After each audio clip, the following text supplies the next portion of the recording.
Hi, I'm Dr. Michael Parker. I'm a psychologist here with LinkEd. I'm also a licensed specialist in school psychology with over 40 years of experience. I'm going to talk to you about ADHD, or attention deficit hyperactivity. I'll be discussing attention deficit disorder, what it is, and what its impact is. ADHD is fundamentally a disorder of disinhibition. That's a double negative and maybe a little bit difficult to follow. But you have to activate what you're doing, and you also have to inhibit what you're doing in order to accomplish a task. Let's say I want to write something. Well, my brain is scanning, it's looking, it's going to focus on the pen, it's going to send messages to my arm and hand to pick up the pen and then to do the writing. If I'm disinhibited, I may start to pick up the pen and notice something over there or over there and not get it done. Or in my impulsivity, I may swat the pen, reach too far, knock the pen on the floor. These are the kids in class who are always dropping their pencils and knocking their paper off their desk. It's all accidental. But even once I get my pen and paper, working memory has to come in. I have to sustain my attention, and I have to remember what it was that I was supposed to be doing. In class, a lot of these kids can start, many have trouble with the activation part of it and getting started or making transitions. But once you get started, driving down the road, you have to remember where you're going, what you're doing. And the brain has to monitor itself for that to happen.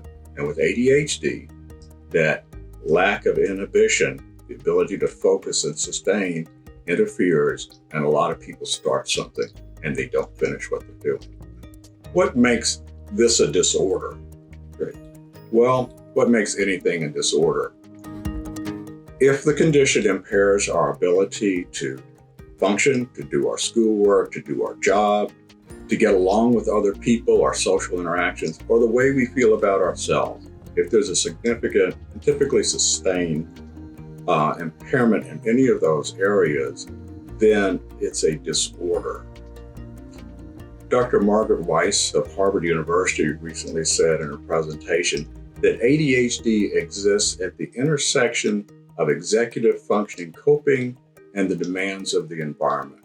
I think that's a great statement, because if the environment is the playground, then I can run around and do whatever I want.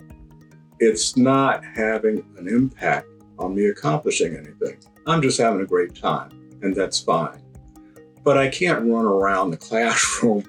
I have to adjust. I have to inhibit what I'm doing. So the demands of the environment make a big difference. There's a lot of positivity to ADHD that shouldn't be overlooked. People who can think outside the box tend to be very creative. So our artists, our entertainers, comedians, people like this can bring new things, new vitality. I mentioned that people with ADHD can be very emotional. They can be very loving and affectionate. There's a lot of good that we see affiliated with ADHD, but too often we just focus on what's wrong, what the disorder is, and we fail to appreciate that thinking out of the box, fun-loving humor that we see with so many individuals who are disinhibited.